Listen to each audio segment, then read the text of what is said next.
Welcome back. Thank you for graciously staying with us. We continue pace with the conversation.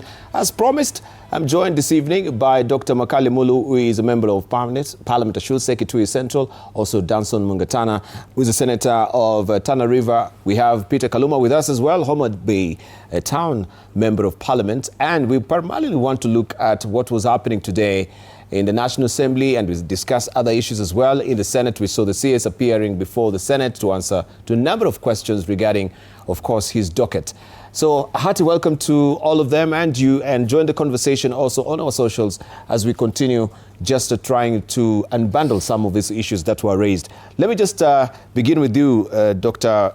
Makale Mulu, because I saw you on the floor of the House really debating fiercely on a raft of issues regarding the budget, and you wanted to get clarification on especially the issue of the Mitumba and the issue also of the non-resident, this is non-residents, I forget the names, landlords, yeah? Landlords, yeah, so that we get clarification on it. First of all, we have this presumptive tax on the Mitumba. But there is no clarity, and it has been also an issue that was raised by Ndini Nyoro, that people will be taxed in a hidden way. So they taxed at the source, but this also will eventually, of course, go to the consumer. Yes. No. Thank you, Debarl, for hosting us with my colleagues.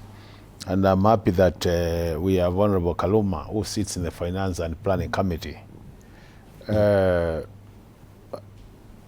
I think what is happening is what people are saying, yes, both sides to some extent is right, but it depends on which document we are referring to.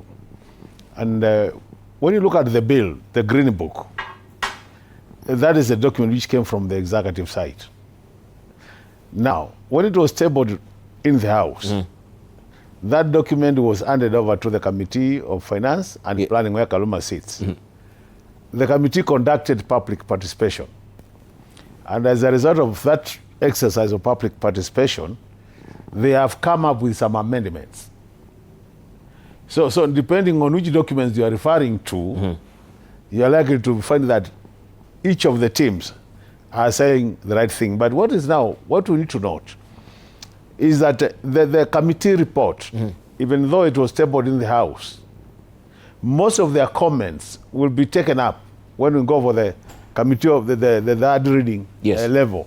That's the time they will present their comments, and they'll be adopted by the House, and then their comments become what? Become law.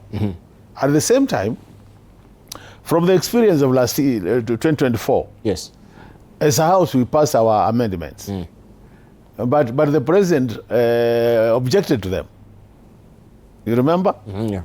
So what we are saying is, now when I took over to debate, for me, I said I want to debate on the basis of the Green Book, because that's the position of the executive. Yes. Before we start coming to the position of Parliament. Now, if you look at the Green Book, it says this in terms of Mitumba. You go to Clause 31, Part 1A. Clause 31 talks about tax exemptions and the zero rating. Some of the items in that clause have been moved from zero rating to tax exempt. And other items have been tax exempt.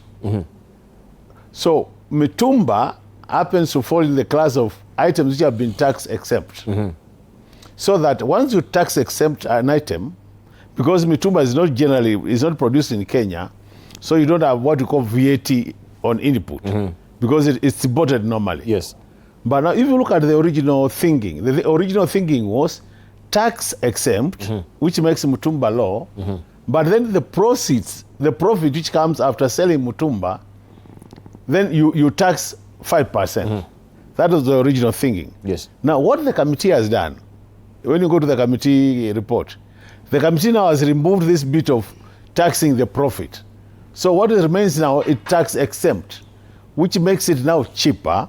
And by making it cheaper, is good for the country, because now local manufacturers are going to we are promoting local production. Yes. So by Kenya, build Kenya. Now the contentious issue is as we discussed. When I say Mutumba price will go up, and I'm basing my argument on the blue book, on the green book, which is the bill, which has come from the government, that's a fact. But now when Kaluma takes over to debate and he says there is no Mitumba excise tax on Mitumba because he's referring to the committee report, he is right. The only challenge is the committee report has not yet been factored into the bill, so that when it becomes Act of Parliament, that position has changed. That is where the confusion is. And that's why you see those of us who are on the minority side, we are saying we are debating the bill as it was brought by the executive. Okay. Because that was the intention of the executive. So the intention of the executive was we are going to tax VAT exempt Mitumba, but then tax the profit from Mitumba 5%. So which means the price of Mitumba will go up. Right. So this debate is predicated on whether you're reading from the Green Book or the report of the committee. And that's why you see when majority of the people from the majority side were debating, they were making reference to the committee report, which already has not been factored into the bill. And that's where the confusion is coming in. But maybe he is actually speaking from good authority that it might be factored into But it has not passed through the House. Two important factors. It has not gone through that reading, so that it has been adopted by the House, and the President still has a room to say no to some of the amendments. Because if he says no, you have to raise 2/3 for you to retain that amendment. Over time, the House has been unable to undo presidential reservations because we are not able to raise 2/3 of the required number. That's now where the challenge is. Well, let me just throw this also to Mungatana. I don't know what input he will have, because in the spirit of concurrence, will this also be happening in the Senate? Right? We've never seen the Senate really debating on the finance bill. Yes. But we saw, that there was a bill of concurrence, right? So that we have all these debates carried from the National Assembly coming to the Senate as well. What is your input, even you as a Kenyan? Yes. So thank you very much for inviting me this evening. Maybe our viewers need to know that the Senate does not debate the finance bill. Yes. That is the mandate of the National Assembly. But what we do, we debate the division of revenue bill. This one, we divide the revenue that is supposed to be for the executive, that is for the president, and then 47 governors. Okay? And then after we pass this bill, our sister house goes now to work on these other issues that they are debating on. We remain with our share. Then we go to stage 2 and we pass something called the county allocation bill. That county allocations now, it divides now the aggregate 47 into different. Everyone now, Tana River gets its own, Nairobi and so on. So we debate 2 important bills. So for us, the statement I will tell you is that in the Senate, we are happy because we got an increment of 13 billion more for all our governors. So eventually, when we debated the county allocation revenue bill, we were able to get increments for all our governors. So our county governments, the only message we would say to them is that they must now apply the resources properly. But this other one, on all the ministries and so on at the national government, it is our colleagues at the National Assembly who are in those details. Yes. Right. Good to note. Good to note. All right. Let me just come to you, Honorable Kaluma. I don't know if you want to really chime in on that, just as a rejoinder, or also you can pick up on some of the issues that have been dropped, 25% excess duty on mobile phones. I think that's also is one pertinent issue that has been recurring as well. And the activation-based excess tax on phones that has been deleted. Yeah, so let me say that the main reason as to why we have parliaments across the world is on the idea that there can be no taxation without representation. So it is Parliament that taxes. All that the executive can do is to propose. And so just to clarify from the beginning, my brothers, that the push we have as the Finance Committee midwifing the finance bill this year from the President himself, is that you remember they promised that the people who are earning up to 30,000 will not be taxed. Up to yesterday evening, the President is saying we must make that so. And we are firmly, telling the President that the fiscal space is too narrow. Please permit for us to stabilize. We see whether towards the end of the year we can include that request so that it is implemented from January. Bruno is firmly saying that he made that promise as the leader and we want to implement him. And it is easy for some of us as lawyers to remind him that ultimately he can only bring a wish. But those citizens who need to benefit from that relief also know the situation where we are operating under. So I don't know how it will be resolved. That would have to tomorrow, because we are going up to the committee of the whole house on the taxation bill. Yeah, which was... And so I'm saying this to make you realize that it is not the executive that taxes Kenyans. Ultimately, it is a decision to be made by Parliament. Now, in terms of dealing with that decision, as my brothers say, we need to be alive to what we are dealing with. We are in a very constrained fiscal or monetary environment as a country today. The other time we were here, you remember Debarl, I did indicate to you that on personnel and emoluments alone, we are required to have about 1.3 or thereabouts of the budget. 1.3 trillion. 1.3 trillion is just for paying public, servants. And remember, there is the cry that we should continue increasing them. We have so many teachers who are not yet employed there. They need to be employed. Our health systems, most of those ones under the charge of the national government, are not running at full, at optimum level. And of course, various civil servants, if you go to the Public Service Commission, we are operating the civil service at a very big, deficit in terms of human resource. So 1.3 and over of the monies we have, Honorable Mungatana, is going towards just, paying salaries and emoluments, and those are the, salary-related payments to the civil servants. The situation we are in terms of the debts which this regime inherited. We are still dealing with interests on debts. The principals we have not started paying. And Makali will confirm to you that this year we are looking at about 1.17 to 1.2 trillion. Essentially, when you put personnel emoluments and the debt repayments, you are already somewhere around 2.5 trillion. We have a constitutional demand in terms of ensuring equity in the country through devolution, which is obligated and has to be paid. And this year, as Honorable Mungatana, Senator, is telling you, they fought very hard. And in the budget, there is an allocation of 428 billion. Add that to the money I'm telling you about, we are already at 3 trillion and going. Now, it's over and above what you actually wanted. Yes. Was it 415 billion shillings? Was it? Yeah. Yes. No, we wanted 465. 465. They wanted 465. But it was pared down to 415.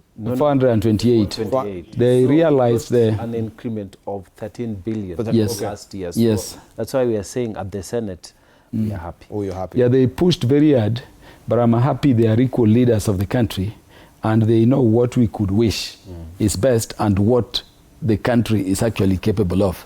Now, if you are already at 3 trillion, remember we have not dealt with the expenditures, service-related expenditures of the government. For instance, the Education Ministry, Debarl, this year, it was indicated we are going to spend well over 750 billion. I think 774 billion.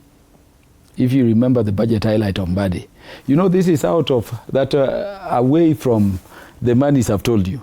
Now, how to run the education system, how to run our health issues, how to run things like, agriculture, roads and infrastructure. You go everywhere, Debarl. Yes. People want roads. And we may say, very difficult things, and we may be political. But really, if there is one area where this government, Mungatana, is being appreciated, for those of us who walk a lot across the country, is that it has tried to spread development, across to areas which hitherto were, pushed to the periphery and were being, marginalized or discriminated in terms of development. So you get roads across the country.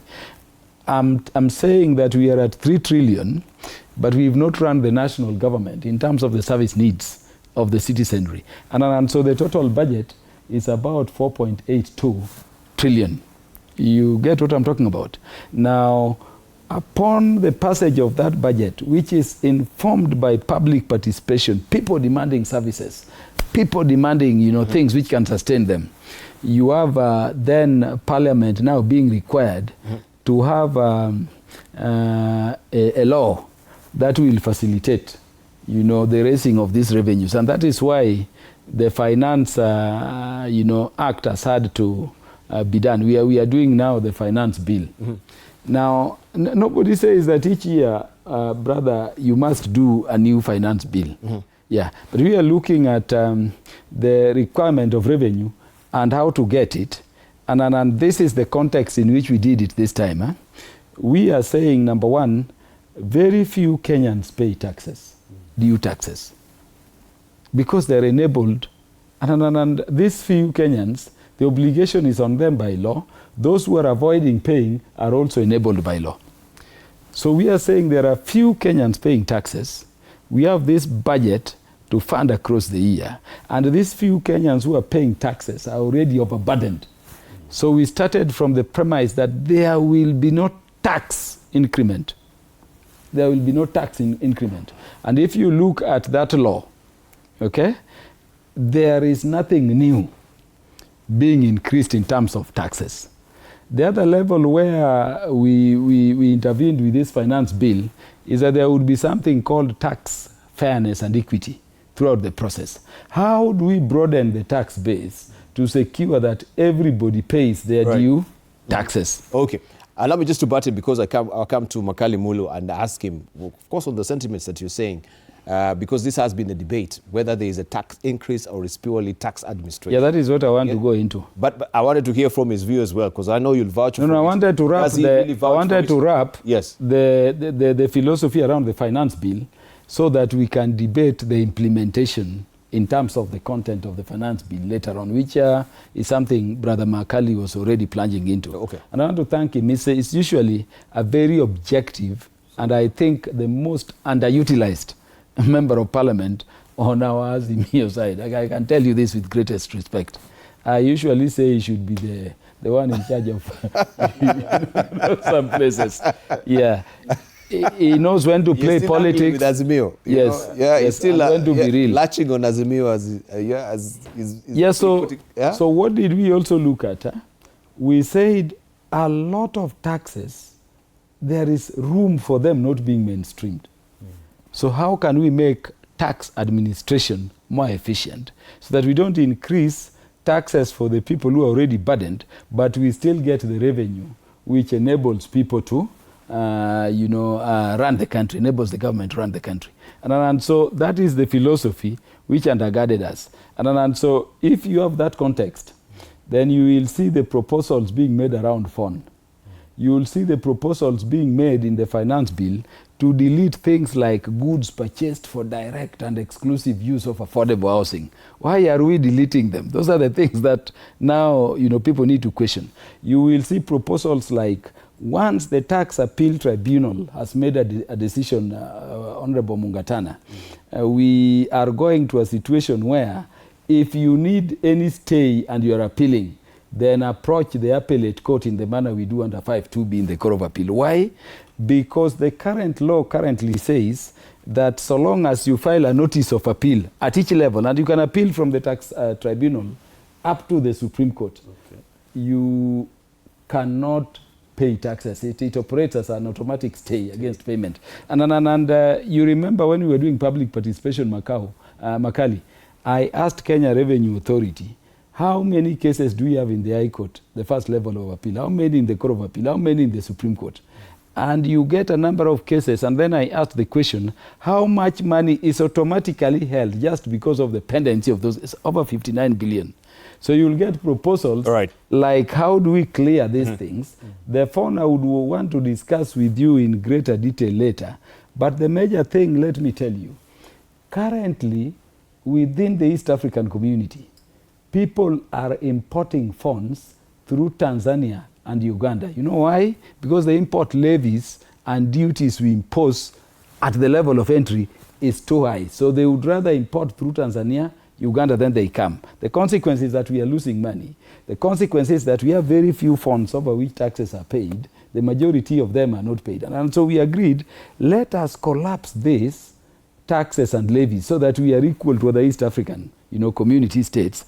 But they were saying, how do we deal with these others coming? That is where they were talking about paying at activation. All right. And we interrogated it. Thank you. We did not agree. They said they'll refine it. So that part we said we would remove. And so when you look at the content of the finance bill, there is no express, increase of any level of taxes. I will explain later the issue of zero rating and exempt. But we are saying, how can we be more Allow me to butt in. How can we stream everybody to pay? So the question is, of course, a lot of maybe some of these issues that are being raised will go way over the heads of many Kenyans. But primarily, because we've seen different camps, holding court there and giving a presser today, some vouching for the bill and some saying, no, this is not a bill for Kenyans, as it is raising revenue. So where do we clearly stand? From your own estimation, you also as a member of the Budgets and Appropriation Committee. Now let me say this. Is what Kaluma is telling us holding true and resonating with Kenyans? The thing is, Debarl, this finance bill is expected to raise 98 billion shillings out of the total 2.99 trillion total revenue. Why is it only 98? Because currently we have an Income Tax Act, we have a VAT Act. So what is doing is just amending the existing acts to generate those additional resources. Now, in terms of process, this bill has been processed from the side of executive up to the highest level, the cabinet. It's after the cabinet approved that now it is in the house. So what we are saying is, what were the intentions of the executive? And that's why most of us are saying, reject the bill. Because the way the bill is now, from the executive side, it had some issues which are contentious. And these are the issues I think Kaluma is saying, as a committee, and being the representatives of the people, they have also reconsidered and some amended. Like I explained the issue of Mutumba. The other issue of Debarl, there are about 5 issues which are contentious. And unless they are addressed, then they will be harming Kenyans. Looking at our economy and what is happening generally, this is time to put money into the pockets of the people and provide cash flow to businesses. And actually, there was a very interesting discussion. I'm sure Kaluma listened to that because it was part of the public participation, where people were saying, if you reduce the taxes, the income tax, and factor in the bands, that K, where you don't pay, all the way to 50K, we're reducing the rates, that will trigger economic activity immediately. Once the money comes to the pockets of people, it will trigger economic activity, which was supposed to generate about 28 billion. Those workings had already been done. And by generating that 28 billion, when you bring in VAT and again in payee, you still be collecting more money. So to some extent it was balancing. Now the question is, and I think that's why that's the thinking of the president. I think he must have listened to that analysis, that if you change the bands, it will trigger economic activity. And what we are saying is, in a situation where you want to grow the economy, you don't take money from the people's pocket to the side of the government. The government pushes money to the people so that now you also grow the economy. Let me now explain a number of things, like what you were saying about the rental income. Rental income now, everybody's paying a fixed rate at 7.5%. So once you collect your rent, you pay 7.5% as tax to the government. Now, this new bill, what it is proposing, and I'm happy that has been retained, the committee has not changed, so that now I can explain to you. They are saying if you are non-resident and you are a landlord, you are somewhere in Tanzania, you have a house in Kenya, or you are somewhere in the US, you have a mall in Kenya. What will happen is your income from that mall will be taxed at 30%. Not 7.5, 30%. So what happens? Because you have your revenue generation always, assuming you have been making a million monthly, and out of that $1 million you have been paying about 75,000 because of the rate of 7.5. Now the rate has moved to 30%, which means out of the $1 million, now you pay tax 300,000 and you remain with the 700,000. You have three options. Option number one is you can observe all that tax to your side. Option number two, you can co-share. You say, let the tenant take 150 and I remain with 150. Option number three, you can say, I push this 100% to the tenant. So that law, that proposal, where the challenge is, who are the tenants of these foreign landlords? These are Kenyans. So if you decide to push the cost to Kenyans, it means you are getting more money from pockets of Kenyans, yes. Again. So you are still constraining economic activity. The other law, the other big proposal, which is also contagious, is the proposal on digital payments, where they are saying, if you swap your card, if you pay through M-Pesa, because these are digital payments, then a tax is already imposed on that. So what it means is now, the cost of transaction increases. And when it increases, I can tell you the banks will push that to the customer. If it is M-Pesa, you have two choices. You pay the tax, or you stop using that M-Pesa and you go for alternative transaction. In a situation where we are saying Kenya has become a financial hub, and we want to promote money transfer digitally so that it's easier, are we then helping the economy, or we are constraining it? These are the issue. And that's what we are saying. To be fair to the process, then by doing that, you need to appreciate the fact that you'll actually be reducing economic activity through these transactions. Right. The other important bit, because I just told you so that Kaluma can comment on the contentious issues. The other one, which is also contentious, is the issue of the mobile phones. He has explained, where he says they are thinking about at the point of activation. Now, assuming Mugatana sells his mobile, this one to me, and I put my SIM card, that activation will not appear like a new activation. So there are gaps, and we are saying one of the basic principles of taxation is that it must be simple.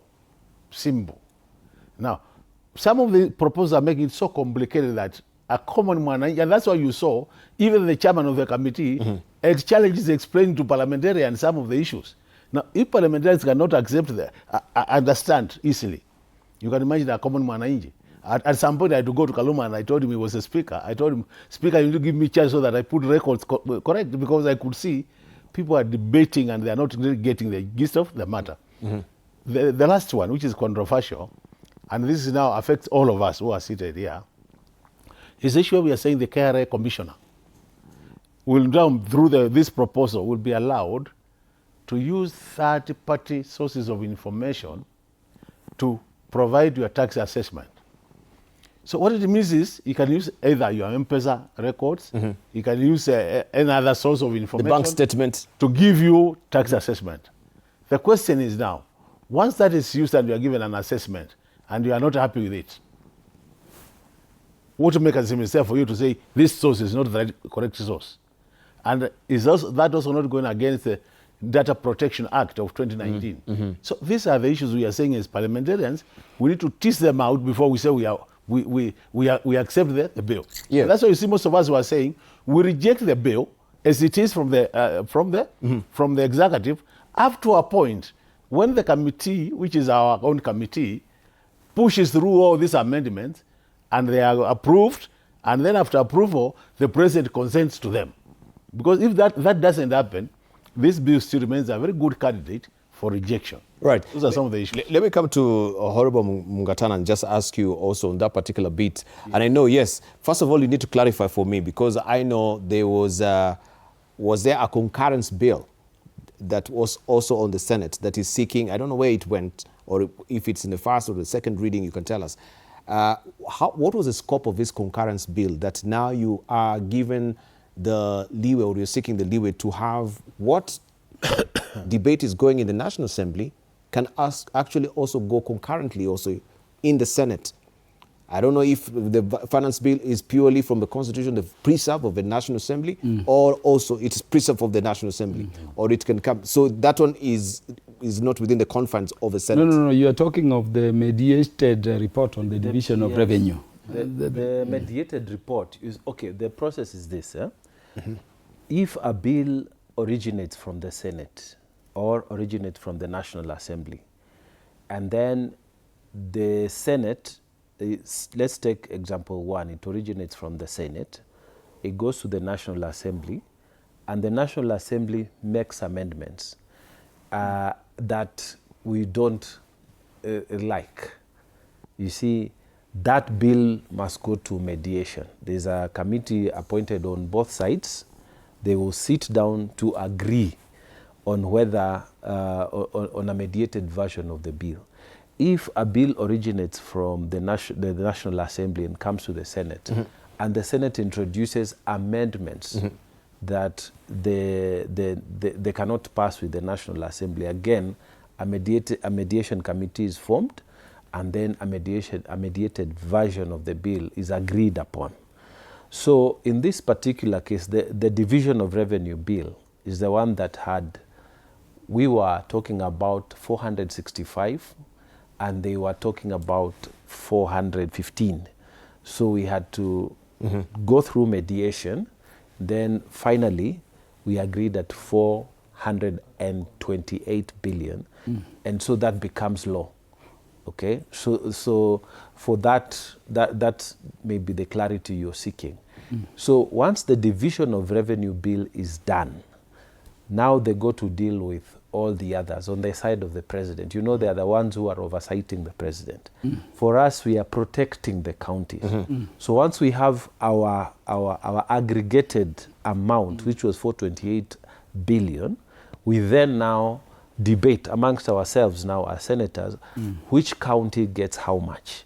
And so that we don't fight too much, we come with a formula that will take care of population, poverty index, land mass, and so on, so that the counties then have an amount for each county, which we call the equitable share.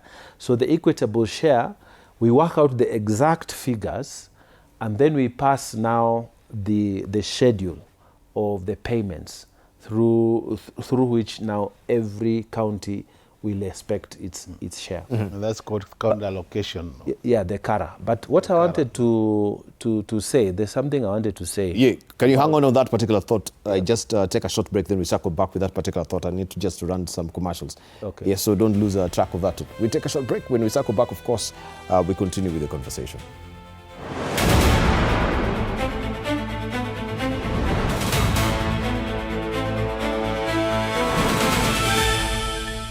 Sundays at 8:30 p.m. Good morning. You have my rent? Leo jioni kama tutakuwa tumelipa rent, nauza hii simu yako. Hamna pesa. I need 3 G's to make my nails today. Sasa hivi natuhusu aje? Can I order now? Do you ship? Can I get blinking ones? Mimi nilikuwa na trade. Nimewekelea kitele yangu. Kitele yangu na trade. Ikikunyuma. Oh my God. He left me. Nitumie ni live. Uko nje kuna Wi-Fi. Why? Hi-Fi? Wait, so what do we call this dish again? I have no idea. The cucumbers are there specifically for my beauty routine. Tangu lini Kero umeka kwa beauty product? Na ameenda. Tunafaa tukuwe na logo yetu. Like, si ni brand already. Me, I won't entertain divas. No. I'm not dealing with a man child. Amazing. Nishapenda hii energy. Sundays at 8:30 p.m. on TV 47.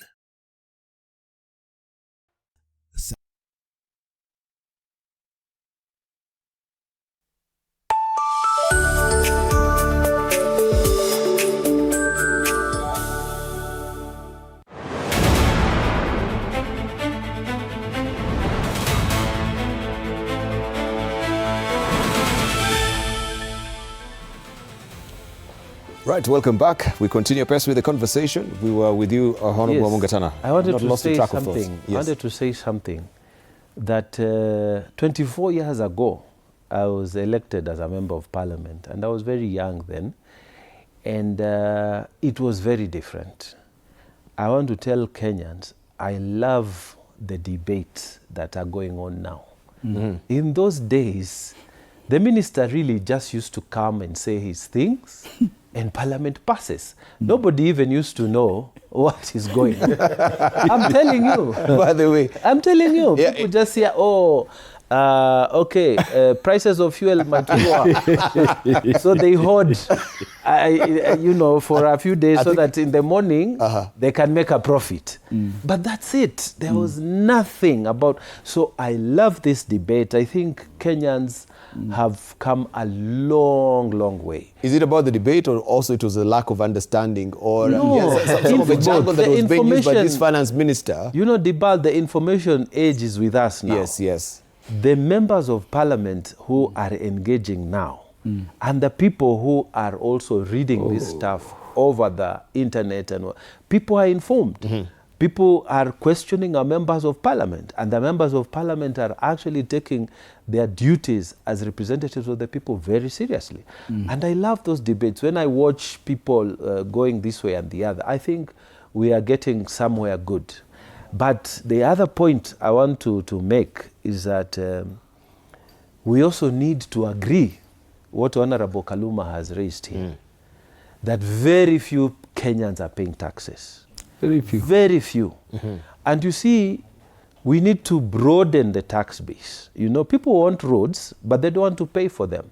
Everyone wants to hustle, and when they say hustle, that is the informal economy. They don't want to be found out. They don't want to pay to KRA. And any opportunity, if you say send taxes, what are they called, scouts, to go and follow people who are hustling, immediately there's public outcry. But the same public wants good roads. So I think the culture needs to change now. We have to say what Mwai Kibaki used to say. He used to say, we must be proud of paying for the development of our country. We must change that culture. In fact, it was during that time I was still in power in those days. We were running the government, and it was for the first time we introduced those rewards for, celebrated big taxpayers. The president would go. It was the first time to tell Kenyans, it is good to pay our taxes, but still we are far off. And you know why things like VAT develop a lot of heat? Because VAT is across, everybody pays. It's VAT, you'll have to pay for soda if it has VAT. Everybody pays the same rate. And you see, so when you increase it by, say, 1%, you get a lot of revenues. And people don't want even 1 shilling, 1% increase on VAT. And when you look like now, the oil products and fuel, when there was that outcry about the petrol prices and the diesel prices, and the VAT was dropped from 16% to 8%, it is billions of shillings that have been lost. Billions. Because the VAT, it cuts across everybody. Everybody is paying. So once you cut it down, okay, people say it's a relief, but it's billions of shillings that have been lost. And people have this idea that government has money. But in actual fact, it is our money that is running that government. So let me just say, as an old politician, I think we need to start agreeing as Kenyans that we need to pay for good services. This is what they do in other countries. Other countries, you don't get away with it. You can't. You can't. In fact, they are tax police. People who are just, police who are employed just for purposes of tax. I think Kerry was going this way as well. We have the task askaris. It was rejected, in Kenya. No, it never worked out. No, it's still there. No, the task askaris. The scouts are there, but when they go out there, the range is limited. Yeah, we even have drones. That you're talking about the residential income as well. The Kerry are using drones to make surveillance on people now who are owning these properties as well. Let me show you the body cams. These non-resident, taxes. There is no increment in amount. What is being moved is who bears the duty to make the payment. Okay. Currently, it is the tenant. We are taking it from the tenant, who would be the ordinary Kenyan, to the owner of the resident, the non-resident owner. Now that is the only change. If there is a problem with that, it is subject to change. But let me make one fundamental point, coming from what Senator Mungatana is saying. Across the world, the finance bill is a very technical law. So even in the debate you were having yesterday, you tell a person, now go to the specifics. It's a very difficult to understand, kind of law. And the finance bill in our current tradition comes after budget. You are here with a person who is a great mind in the budget committee. He'll tell you when they move across the country. By the way, people demand services. Completely. So much that if they were to give everything, I think the budget would be over 10 trillion. Makali will tell you. So they have to, be very firm, even to have, left it at that 4.82 trillion. Now, once budget is done, and people will happily tell you, we must get this road. We need our village electrified. We need, this and that. And now the finance bill is to be dealt with. Unfortunately, unlike the good times of Mungatana, now finance bill is in another committee altogether. The budget is already passed. The ministers highlighted it. Now give us how to raise revenue. Yes. And makes me therefore now want to thank Kenyans. We had a situation with the finance bill in 2024. Yes. Which nearly collapsed our nation. I was shocked by the level of interest and knowledge Kenyans currently have around the finance bill. We've had recess, Honorable Makali will tell you. But for 6 weeks, up to last Friday, we were still listening to people and the government agencies, including the PS, National Treasury, and Kenya Revenue Authority. We had a whole day with them the day after the highlights, just to tell them we moved across the country and people are of this thinking. How do we implement what people want without jolting revenue collection? And I can tell you, it was a difficult discussion, and we've agreed to rationalize, so many of these issues.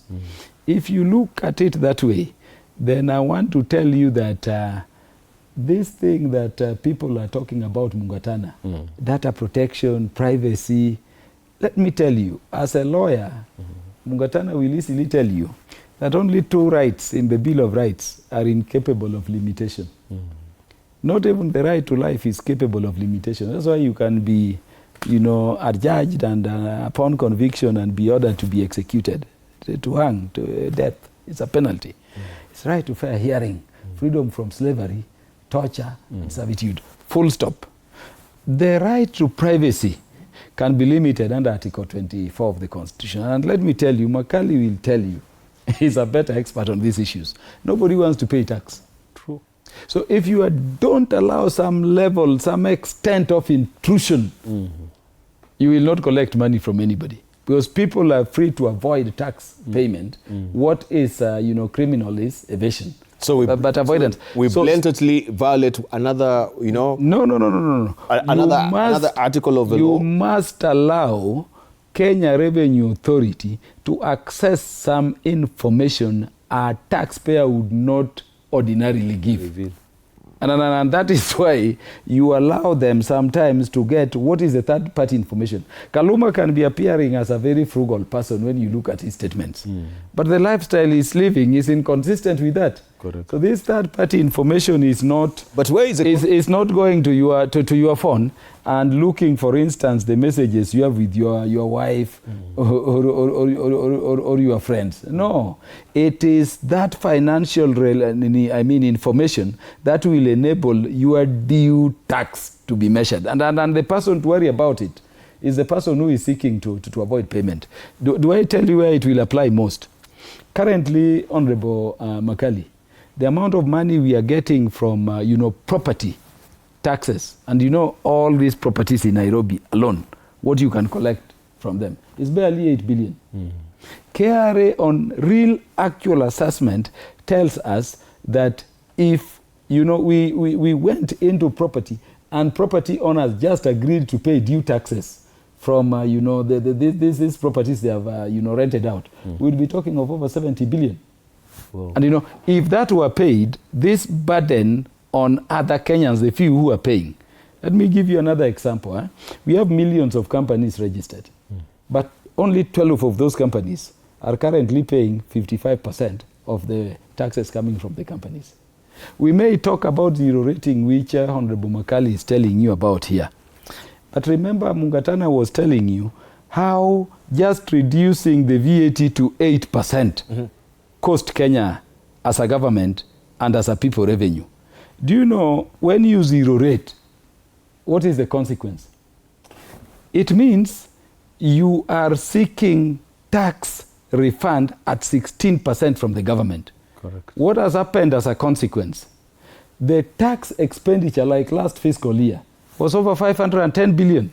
This is money already collected from struggling Kenyans being given to an individual because the category of business is engaged in is zero rated. Do I give you an example of what we've zero rated and what is not even being touched now? And I'm saying they should be touched. But the government still agrees. Right. Before you go to the zero rating, I just wanted Makali to clarify on the issue of the infringement, right? Where the KRA should be given the leeway. You have your own contractual agreement, maybe with the bank as well, right? No. That there is no other third party. It is our relationship, me and the bank. This is an intrusion because he says we are not paying taxes. So how far can we go, really, in trying to keep this particular law? And on the other side, also, you're going in violation of another act. Two quick things, which I think are important to mention. One of them is in those other countries where people pay taxes freely, what is happening is people appreciate the value they get by paying taxes. And I think that's another area we might not discuss today, but I think as a country we also need to ask ourselves, are we getting value for our taxes? Because in a situation where government does not deliver value, then people go for tax evasion. And that's why you realize when Kibaki came on board, yes, because people could see things were changing. There was free education. Things started working for better. Yes. People were even willing to go out and declare their taxes. Now, the issue of the data issue, in this country, I don't think this is a secret that at times KRA has been used to harass people who are not pro-government. And that's where the fear is. Yes. That you'll be given a tax assessment which might be coming from a third party or from whatever source Kaluma is talking about. And then it's just like it's exaggerated to make you either behave in a different manner. In a situation where we have very high levels of integrity, I will not mind my tax. Yes. Getting it so long as I know this is the right share to pay. But we know we are all Kenyans, we know what is happening. So we are saying, before you get to that level where you want to use unknown source of data for me to assess my tax, it's important we also build that trust.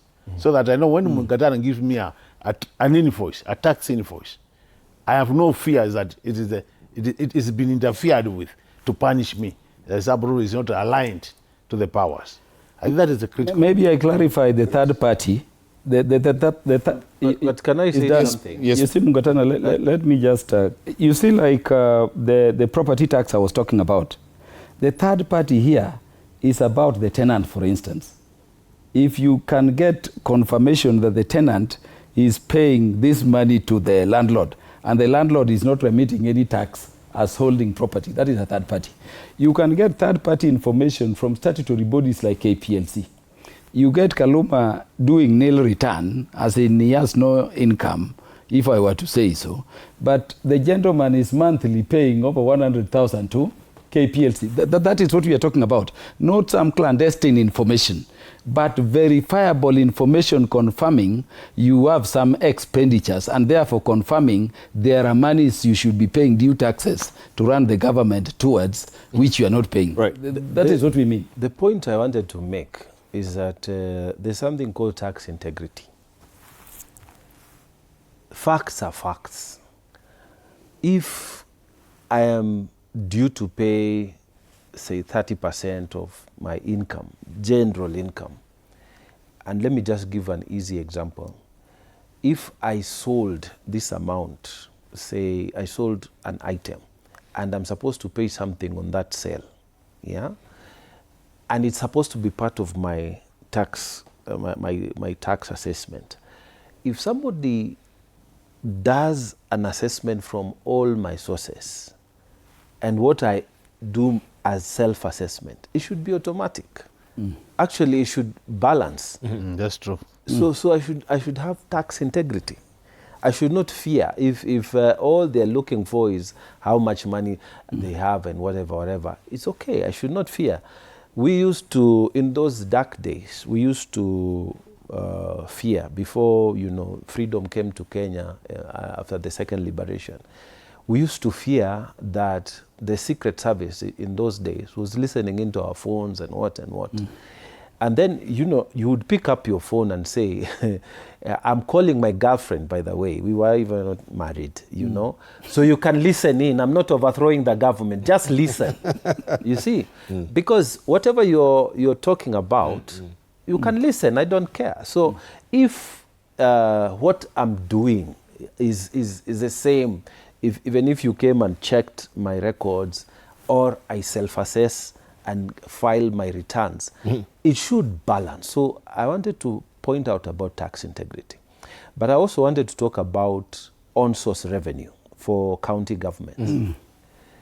We have the same problems when it comes to on-source, because county governments are financed by the equitable share I was discussing, which comes from the national cake. They share, and then we share amongst the counties. But also counties are supposed to raise on-source revenue. Now OSR has a problem, because when they pass their own finance bills at the county assemblies, and now they are going to the traders, tell them, now the license is 1,000 or 2,000, or you want to move your mangoes, now you have to pay, the vehicle passing here carrying fish must pay, or whatever. People are very hostile. They don't want to pay. Governors also have a very, very rough time. And every time you try to go to people like, now this property thing, it's not only in Nairobi. That's why you'll see Kiambu, another big county, says, we are giving you, a waiver on all the penalties. Just pay the principal. They're enticing people to pay, but many people do not want to pay. And it is the same all the way to Tana River County. If you try to tell people to pay anything, they're waiting for the next waiver. They don't want to pay. Even when you give them waivers, they don't want to pay. So this is why we are saying there must be a cultural shift. If you want a good road, be prepared to also pay. And it's all of us. It's all of us, even the people in big business. So you will find a county like Narok now, Narok County, they have a very huge on-source of revenue because they have one big Masai Mara. So they pick money from there. But then if you tell them to go to these small traders, these small traders don't have that culture. And even Masai Mara is able to pay because they are collecting from the gate. So I think as Kenyans, as we make demands on good services, which we should, we need to have also a culture of integrity. Yes. A culture shift.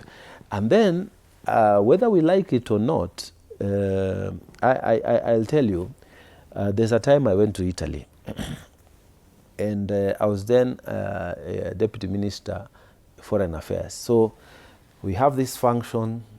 You know, the normal thing is you address Kenyans with the ambassador after you finish blah, blah. And then now you are being taken to your hotel. So it was late. And we went and reached a traffic light.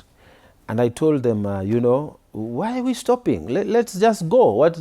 Let's just go. The driver told me, please, Minister, I can't jump.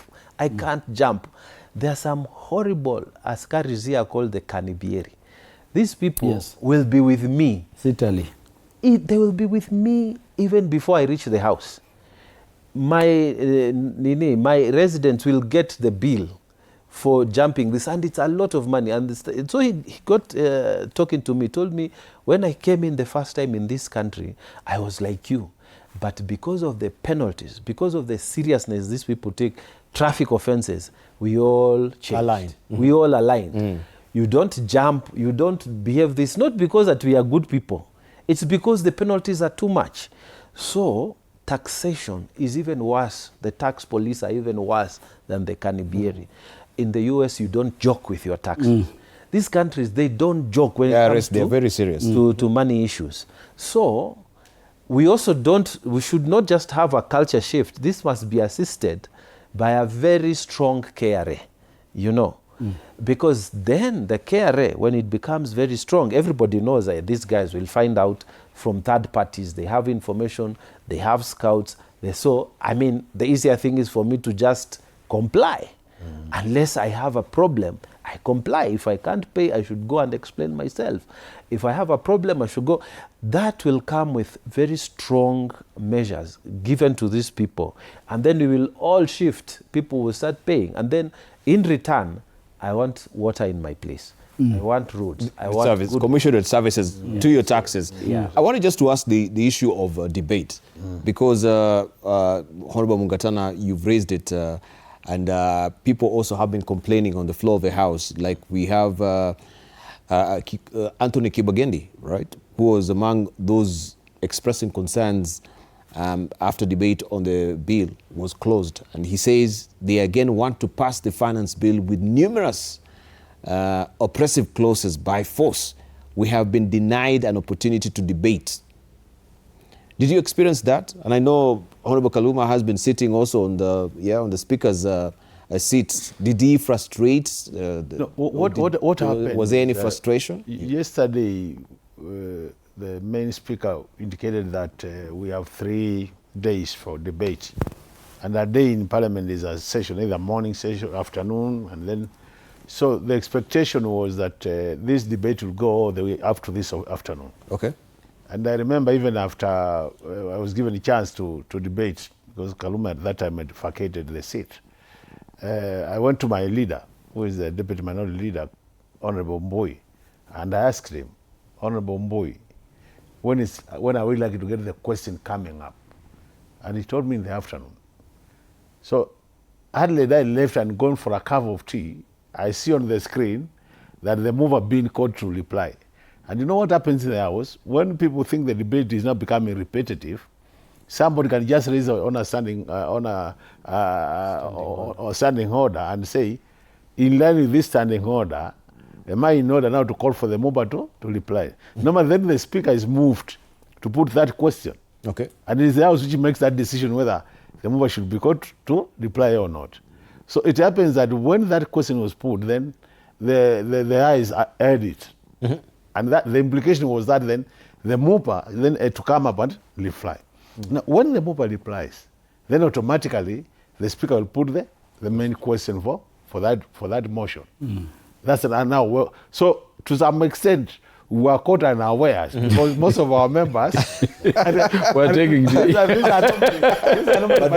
Nyikal has also been complaining about this part of the question. These are normally parliamentary tricks. These are normally parliamentary tricks. And, we also have our own tricks. So the whip might look at and see, there are not many on the other side. So you mobilize your troops to come in and say. So that's what happened. And I think that was the complaint that it happened really. It caught us unawares. We thought it would be afternoon. then it comes in the morning session, and as a result of that, we couldn't raise the numbers for us to push a division. Yeah. A division requires 30 members. We're only 27. So, so we lost it. Yeah, I think Makali and the team are missing the ODM troop. You know, when we were together in the previous, the 12th and 11th Parliament, Yes. on a day we are contesting something as serious as finance bill, he will tell you the instructions were from 6 we are there, and once you enter the floor, no leaving until all business is done. No, but you know, where they are caught, unprepared, is how Parliament is structured. You may say, oh, I will come and speak later. Yes. You walk across and you are given some hot coffee or tea. You are taking it here. The people remaining within the house, without even being mischievous at times, I think the ones who have spoken are saying the same thing. They're in agreement. And they are not interested in continuing to debate. So one would say, now we are being repetitive. There is no more interest. Could Parliament be asked to determine whether the mover can reply? Now, if you are taking tea outside, the decision is therefore made. But let me say something, Debarl, which you cut me short on. Yeah, so that we can also be collecting our thoughts. I can see Makali wants now to, he's twiddling his thumbs. No, don't worry. This is a major thing, Makali. I would request we make sacrifices. I want the mind of Kenyans on this thing called zero rating. It is a very dangerous thing, but it has been politicized. Anytime you remove goods from that category of zero rating, it is very easy to trigger Kenyans that the consequence would be that the price for goods and services is going to go up. We've been zero rating goods and services which do not end up reducing prices for the citizens. Makali here will tell you, even now we are not touching zero rating on bread. There is a time when I joined the finance committee for the first time, I was shocked. I asked the question, can I have the list of individuals or companies benefiting from this zero rating within a regime? Do you know, for the sector I asked of that time, it was one individual operating under 4 companies. And that single individual through those 4 companies was taking tax refunds of on average between 7 and 10 billion every quarter. Every quarter. So you are taking money from people through taxes, you are giving them to a company with the phenomenon, the argument that they'll therefore create jobs. But what ends up happening, like, the bakeries who insist to zero rate to date, instead of employing bakers, they employ accountants who are busy fabricating tax refund amounts and burdening the government, thinking that government is separate from the people. So you are taking from the poor people, giving a baker. The truth of the matter, if you look at the amount of bread we eat in the country, they are not from those factories who are benefiting from the zero rating relief. There are these mandasis being prepared, Absolutely. kwa vitongoji, and on those mandasis the flour is taxed at 16%. And they are the KDF, the other ones. They are this local bread you go to Madari and they're doing on the streets, you go to Kibra, they're doing, and by that is over 90% of the bread. But it has been politicized so much that when you touch bread, the opposition, where I belong, start singing, the price of bread is going to shoot up. When did the price of bread go down by 16%? More so bread from these companies. We're just giving money. And that is why, we were saying this time that we need to bite the bullet. And so you see the finance bill proposing that other than goods which are meant for export, every other thing except that bread be left. I was pushing for even bread. And that is where, Makali, you noted I was disagreeing with the committee. That with the information we have of tax refunds, remember I've told you the amounts we are dealing with. KRA told us that this year they have collected about 2.74 trillion. Last year, you remember it was 2.57. Now, 2.54, you remember I told you on debts and emoluments and the equitable share to counties alone, we are already at 3 trillion. Meaning we are below sustaining those mandatory budget lines, even with our collection. But I'm telling you, tax expenditure for last year was 510 billion. People are not considering, Honorable Mungatana, that this 510 billion is part of that collection from all Kenyans being given to individuals without giving any benefit. And that is why we are saying, remove this zero rating. You would rather exempt. You get what I mean? Exempt, meaning they don't pay due taxes, but also they do not claim any money from the government, because 510 billion becomes an addition. Thank you. To those expenditures. You know, and if we are not bold, I wanted to request Makali, because I saw even your colleagues were saying they are removing goods from zero-rated, category to exempt. Let me tell you, our time must come as Kenyans when we talk about finance bill, really we can forget our political divisions and be leaders and decide what is right for the country. And me, I'm waiting for that time when we can boldly say, this is burdening the citizens while denying them services more. There is no consequence in terms of reduction in the prices of goods and services because of this. Let us remove it and ease the burden to the citizenry by over 510. Why am I saying that? Even this one for tax reduction for people earning up to 30. Giving them that tax relief the president was talking about. The computation of KRA says we only need 39 billion. But we are telling the president we cannot give it. Why? And yet we are giving 510, 500, 280 billion to people freely there who are adding nothing to the economy. And that is why I'm talking of tax equity. And so if you look at that finance bill, everything that is creating that inequitable environment in the tax regime is being removed. And don't fear, Makali. Those gaps like the ones you're talking about, we sat with the stakeholders, and I want to thank Kenyans as I started. Let me tell you, the level of people, most of these young people, I'm very happy what happened in 2024 happened. And I'm very happy they have turned. They are now engaging. These people come before us. You have youth organizations like We Care.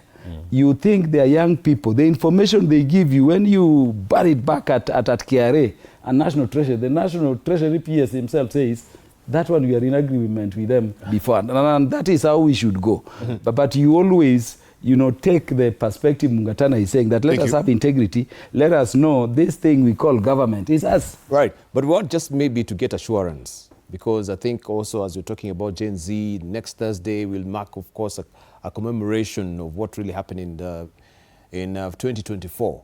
Still, as they can see the intense debate in Parliament, you're raising this bugbears, trepidation and tensions, fears regarding, the finance bill. Because I think also other politicians are taking this for their own political expediency, right, on the floor of the House. Could you kindly just assure Kenyans or comfort them that, yes, there is no worry about this finance bill? Of course, there are some issues you've raised that are pertinent concerns, but as we've heard, and I don't know if all of us were in concurrence, there's some issues there which are pertinent that needs to be clarified, but it is not really trying to raise revenues, but to, as we've heard, what you are saying, Debarl, is I said the intentions. Like what the example now Kaluma is giving.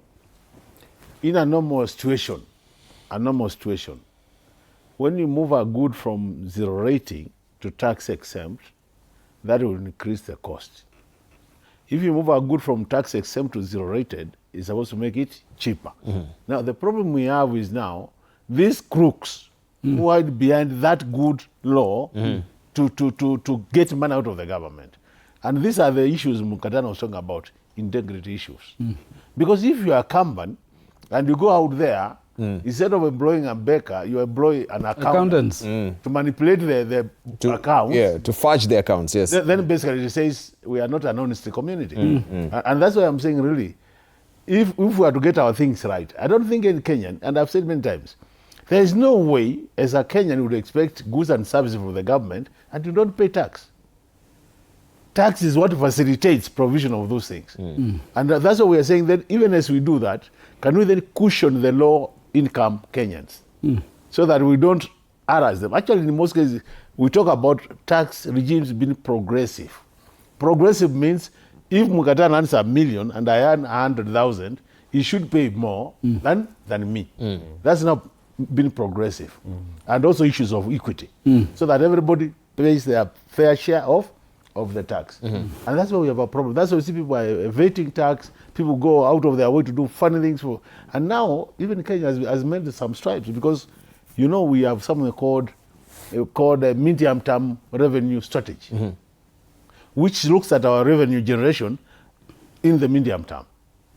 And that's a policy document which should guide the way we collect our tax. But don't you think also Kenyans have a right maybe to, I'm not saying that tax evasion is a good thing. You're talking about tax integrity. But could they be also doing this because, yes, even we have the control of budgets right now, raising concerns about the unfolding the buybacks of Eurobond. We took Eurobond, we're paying costly, we cannot... No, these are the issues. Any commissionates, projects or tanking projects. You are talking of corruption, and do I tell you the painful thing? Let him finish. Yeah, one of the things you must say, Debarl, and this should go to all the leaders. If you really want to collect money from me, I don't mind even if you take the money 100%, so long as you give me value for that money.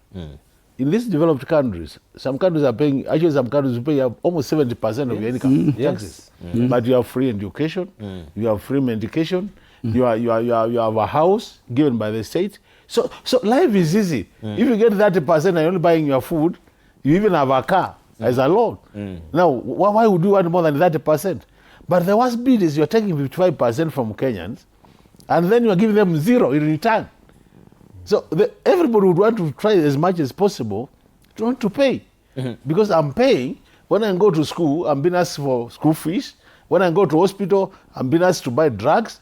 I'm being asked to go for X-ray outside the hospital. So these are the things that make taxation become complicated for everyone. Right. One other thing, even as we're winding up right now, and we just gather our collective thoughts in that regard, is the issue of the corporate tax. Yes. Yeah, that you have it at 30% as it is. It's not 35?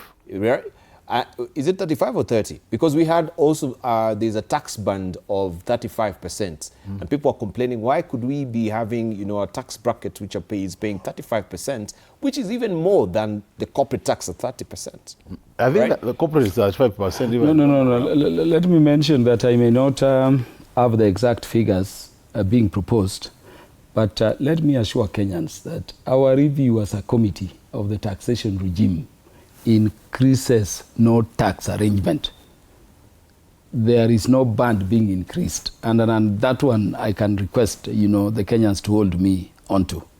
But the critical point was about administration efficiency and ensuring that everybody pay their due taxes. But the question is on that, because I think Kenyans will want to really get a clarification on this, because everyone was waiting to see. It is my assurance to them. A tax band that is more than the corporate. It is my assurance to them that there is nothing changing in that range from what is now before the finance bill. In fact, if there is change, it will be a reduction to compound them and put, the system, easier, not to increase, maybe to decrease. And on that one, I can be held to account. If it happens, we will be here to come back. The point I wanted to make on top of that... As we wind up? Yes, as we wind up. I get very pained at lack of integrity around paying of taxes and around administration collection and holding of taxes. Debarl, if you've been reviewing each time we meet Kenya Revenue Authority or these bodies on taxation, I keep raising the issue of integrity, even within KRA itself. Because Mungatana, there is nothing more painful than having officers of KRA themselves being corrupt. And when you go to Eastlands here, you may not know it, but most of these apartments you are seeing are of KRA officers. KRA officers. So that you demand taxes from people, a good portion of which you begin by stealing. And after you steal, that money goes to the consolidated bank. Again, in terms of implementation of projects, we have corruption. You know what I mean? And all that burden, theft by KRA officers, theft by people implementing government projects, is again transferred to the common mwananchi. It is a very painful thing. And I can tell you, if we were to, target want of integrity at KRA, if we were to be more efficient at our ports, today at Mungatana, those people sample which ones to check. Not everything is scanned. When you go to the port of Singapore, everything passes through an AI system, and it will tell you the originating country, what is the true price. They just pass there. You don't need to struggle. Thank you. Here you pick there, you pick there. And I was being told by KRA, if we can install AI system at the ports alone, just that would give us free 160 billion. That is why I'm saying we need to focus more on tax administration efficiency. If we do that, we'll be able to then, relieve these few citizens who are paying their due taxes. We remove things like amnesty so that everybody pays in good time, not that you are favoring people. Sometimes you cancel out and you just, engender that corrupt practice. Yeah, we are eagerly waiting to see also how the onboarding of the in-teams will maybe make a discernible difference in this revenue collections, even next year, as it is, because everyone now has to be plugged in on e-teams. I think on that particular note, Debarl, this country has very good processes and systems. If we are to automate them or digitize them, we will actually achieve very high levels of efficiency. But now the officers who are used to the manual systems, which they are able to manipulate, so block the system, block the whole, even the own revenue he was talking about, own source revenue. Very few counties have gone that direction, automation and digitization. Even in the e-procurement. Basically because not every country has the same resistance. Yeah, we have the CS really complaining. That just a few, briefly, as we're winding up. You might want to comment. I just wanted to say that Governor Sakaja of Nairobi came before the Senate another day, and he was telling us the amount, the cities that are very rich and efficient, they depend on property tax. They were talking, he was giving us an example of what London collects and what Nairobi collects and the percentages. And the Lord Mayor was asking him, how do you run Nairobi? How? So the appeal that I would make on behalf of all our county governments is that if you have a property, just register and pay. Self-assess yourself. Just pay. We need to start somewhere. Don't say, oh, I am retired, I should not pay. Then how do you get a nice road to your property? What's the use of putting up a nice, huge building and then there's no road to access that place? There's no water. Sewer line. There's no sewer line. There's no water. There's no power. Solid waste is all over. Yeah, because you're not... so your whole property is degraded because, there's no road. The water, storm waters cannot drain. So if we can start even, in a small way, just pay something. Indeed. Yeah, if all of us can do that for the governors in the counties, we'll start going somewhere. Kenyan will start changing. Thank you. That's my appeal. Right, thank you. Your closing remarks, Dr. We want to still tell Kenyans there's hope. We'll continue working on these things so that we... Next week we are good. We streamline the issues. Yes. And at the end of the day, let's just have a mwananchi-friendly finance bill. And we'll be home and dry. Fantastic. Dr. Mungatana, your closing remarks? Mine is just to appeal for a culture change. I think I will leave it there. Tax integrity. Yes. Tax integrity, I think that is what we can put emphasis on from your statements this evening. Let's hear from Peter Kaluma, your closing remarks. Let us work on, corruption around, the collection of taxes. I didn't tell you, but I had a case where an officer of KRA just generated, fake enforcement notices across Homa Bay town and Rodi Kopanya, and is going to people, telling them, now come, I help you. And he's picking a lot of money from people there. Now, if we had integrity and we digitized our system, added to our being obligated to pay freely, I think we will do well as a country. Because ultimately we depend on, taxes to run our government and to deliver services. Right. Taxes. We pay to Caesar what belongs to Caesar. Thank you, gentlemen. I really appreciate that very massive discussion that we've had. We've not even touched on politics because I wanted to know what is really happening on this particular side of ODM as well, with the ouster of Senator Sifuna right now from the Energy Committee. Just reorganization in a committee ordinarily. It happens. Is it just musical chairs? No. How timely. Yeah. Thank you very much for your watching the Insight. Have a lovely night.